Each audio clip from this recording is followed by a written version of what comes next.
Baik, bismillahirrahmanirrahim. Assalamualaikum warahmatullahi wabarakatuh. Perkenalkan, nama saya Yayu Mulyati dengan NIM 1954309 dari Pendidikan Biologi kelas 3B semester 5. Nah, di sini saya akan menjelaskan mengenai materi genetik, yaitu yang berasal dari protein. Kita langsung saja, saya akan langsung share screen materinya. Ini hasil resume dari jurnal atau modul tentang genetik ya.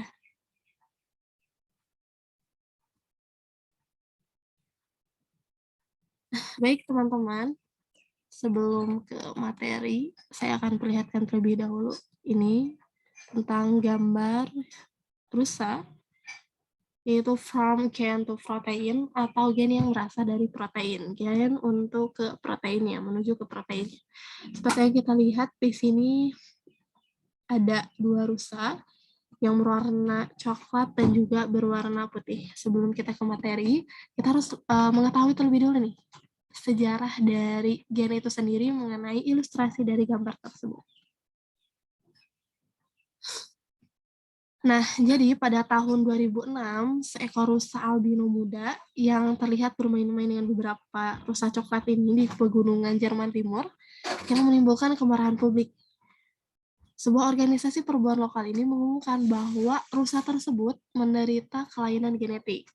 Jadi pada gambar tersebut, ilustrasi tersebut, rusa tersebut itu berkelainan genetik dan harus ditembak. Ada beberapa pendapat juga nih bahwa rusa seharusnya hanya untuk dicegah kawin, jadi tidak boleh berkembang biak dengan rusa lain. Kenapa? Karena untuk melindungi kumpulan gen populasinya. Yang lain lebih suka untuk merelokasi rusa albino. Jadi ada salah satu cara alternatifnya yaitu dengan merelokasi atau melindungi rusa albino ke cagar alam. Karena mereka khawatir akan rusa tersebut lebih terlihat oleh pemangsa jika dibiarkan di alam liar karena tadi berkelainan genetik. Nah, gen atau protein ini seperti dalam ilustrasi tersebut bahwa DNA yang diwarisi oleh suatu organisme mengarah ke sifat-sifat spesifik dengan sintesis protein dan molekul RNA yang terlibat dalam sintesis protein. Dengan kata lain, garis bawahi seperti yang kita lihat bahwa protein adalah penghubung antara genotip dan juga fenotip. Ingat baik-baik ya bahwa protein adalah penghubung antara genotip dan juga fenotip. Gen adalah proses di mana DNA itu mengarahkan sintesis protein, atau dalam beberapa kasus hanya RNA-nya saja. Gen ini mengkode protein meliputi dua tahap, yaitu transkripsi dan juga translasi. Nah, ini dia yang akan saya jelaskan mengenai transkripsi dan juga translasi dalam suatu gen. Jadi materi ini menjelaskan bahwa informasi dari gen itu ke protein secara rinci dan menjelaskan bagaimana sih mutasi genetik mempengaruhi organisme melalui protein mereka. Memahami proses ekspresi gen yang serupa di ketiga domain kehidupan, gen ini menentukan protein melalui transkripsi dan juga translasi. Jadi saya hanya akan menjelaskan mengenai protein itu melalui transkripsi dan juga translasi. Langsung saja, ada salah satu riset nih atau bukti dari studi kekurangan dari metabolik. Jadi pada tahun 1902, dokter Inggris yang bernama Archibald Gerard adalah orang pertama yang menyarankan bahwa gen menyebutkan fenotip melalui enzim yang mengkatalisis reaksi kimia tertentu dalam sel. Gerard juga berpendapat bahwa gejala penyakit bawaan mencerminkan ketidakmampuan seseorang untuk membuat enzim tertentu.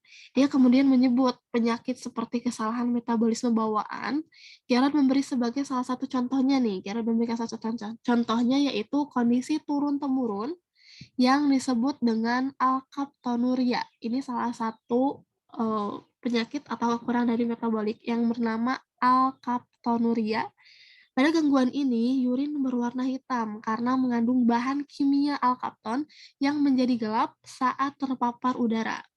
Gero juga beralasan bahwa kebanyakan orang memiliki enzim yang memetabolisme alkapton, sedangkan orang dengan alkaptonuria ini mewarisi ketidakmampuan, jadi tidak mampu untuk membuat enzim tersebut karena tadi adanya kekurangan dalam metaboliknya.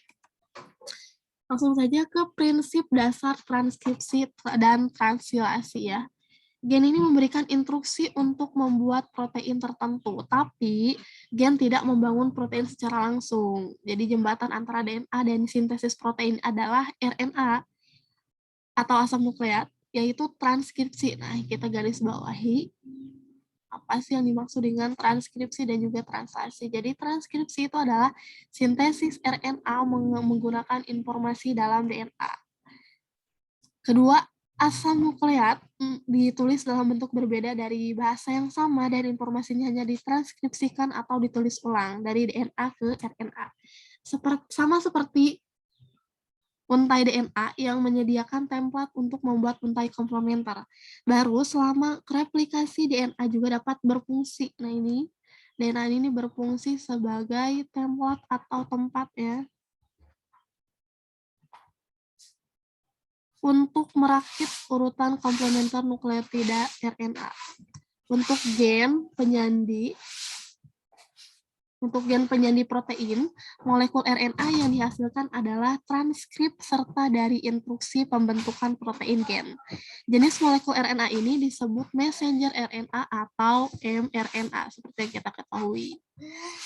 Sebut dengan messenger RNA.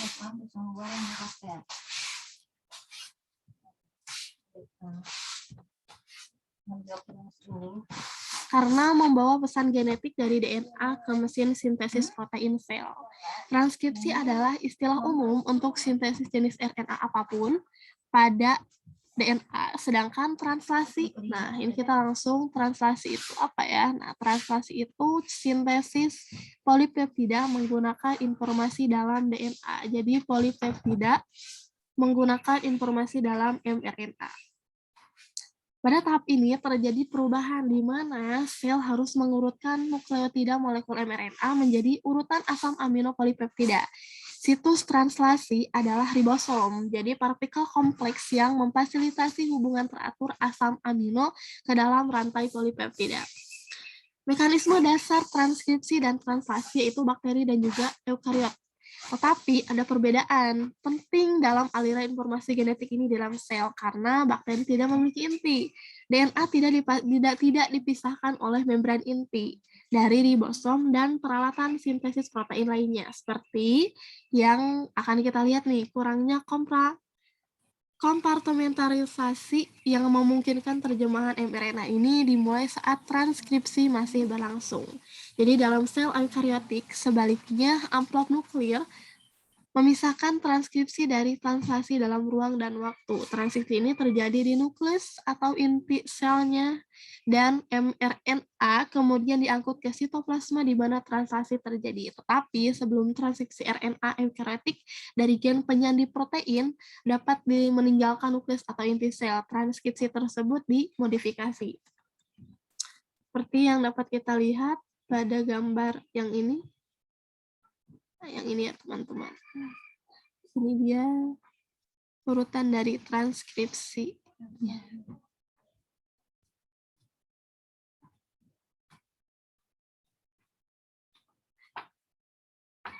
Kita lanjut ke kode genetik.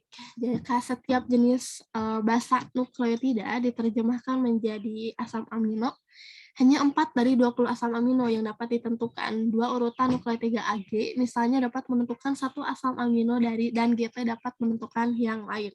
Seperti pada gambar ini dapat kita lihat ini adalah salah satu kode genetik. Dimulai dari ada transcription, ada RNA processing, ada DNA yang warna biru ini, langsung menuju ke free mRNA, dan ada mRNA-nya atau messenger RNA, untuk menyampaikan ya RNA ini menuju ke translation. Ada ribosom yang berat seperti ini, dan juga ada polipeptida ini. Dan yang terakhir, yaitu transkripsi adalah sintesis RNA yang diarahkan RNA. Salah satunya yaitu komponen molekul transkripsi.